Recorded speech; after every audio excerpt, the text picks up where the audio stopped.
अगर पूछा जाता है कि बिरसा मुंडा का जो कार्य करने का जो क्षेत्र था वो क्या था, तो उसका आपका सही उत्तर होगा रांची। यानी बिरसा मुंडा का कार्य जो क्षेत्र था वो रांची था। और न केवल रांची बल्कि इस विद्रोह की फैलाव की बात करें तो बिरसा मुंडा के द्वारा चलाया गया ये जो मुंडा विद्रोह था इसका फैलाव रांची के साथ साथ भागलपुर तक भी था।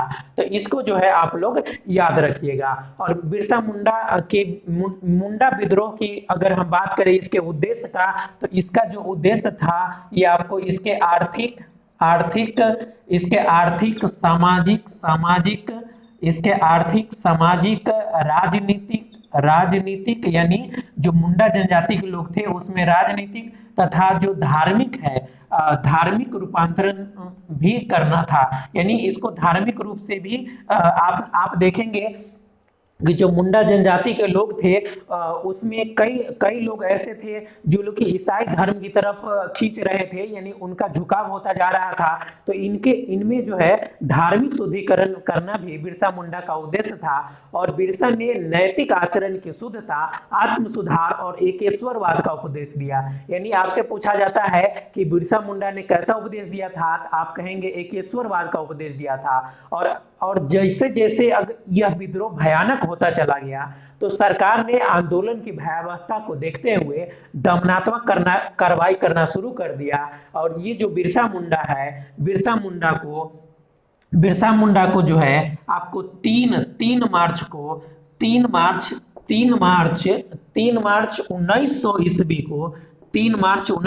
ईस्वी को चक्रधरपुर के जंगल में पकड़ लिया गया, सोते हुए पकड़ लिया गया था चक्रधरपुर के जंगल में। ये जो चक्रधरपुर का जंगल है ये आपको सिंह भूम के इलाका में पड़ता है। कहाँ पड़ता है, तो सिंह भूम के इलाका में पड़ता है। और अगर आपसे पूछा जाता है कि बिरसा मुंडा का मृत्यु यानी उनका देहांत कब हुआ था बिरसा मुंडा का, तो इनका जो देहांत है वो आपको 9 जून 1921 का हुआ था। इनका देहांत की बात करें तो बिरसा मुंडा का जो मृत्यु या देहांत की बात करें तो इसका सही उत्तर होगा आपका 9 जून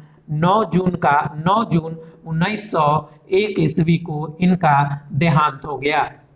तो इनके देहांत के बाद जो है बिरसा मुंडा के द्वारा चलाया गया ये जो मुंडा विद्रोह था वो शिथिल पड़ गया और लगभग समाप्त ही हो गया। एक सबसे महत्वपूर्ण प्रश्न ये बनता है कि बिरसा मुंडा के जो अनुयायी थे वो बिरसा मुंडा को निम्नलिखित में से किस नाम से जानते थे, तो आपका सही उत्तर होना चाहिए कि धरती आबा के नाम से जानते थे। किस नाम से जानते थे, तो धरती आबा के नाम से। याद रखिएगा किस नाम से जाना जाता था बिरसा मुंडा को, तो धरती आबा के नाम से जाना जाता था। और अगर हम बात करें इससे अगले विद्रोह का, तो इस प्रकार से इस तरीके से आप जो है सबसे इंपॉर्टेंट जो आपका कोल विद्रोह है, संथाल विद्रोह है और मुंडा विद्रोह है, इनके सभी इंपॉर्टेंट पॉइंट को आप लोग याद रखेंगे। और एक अंतिम बच गया आपका ताना भगत आंदोलन कब हुआ था, तो ताना भगत आंदोलन 1914 के आसपास हुआ था। 1914 ईस्वी में हुआ था। ताना भगत आंदोलन कहाँ हुआ था, तो वर्तमान गुमला जिला जो है वहां पे एक टोली ग्राम पड़ता है, इसी टोली ग्राम में ताना भगत आंदोलन हुआ था। इसको याद रखना काफी आसान है कि ताना भगत का नेतृत्वकर्ता कौन थे, तो जतरा भगत थे।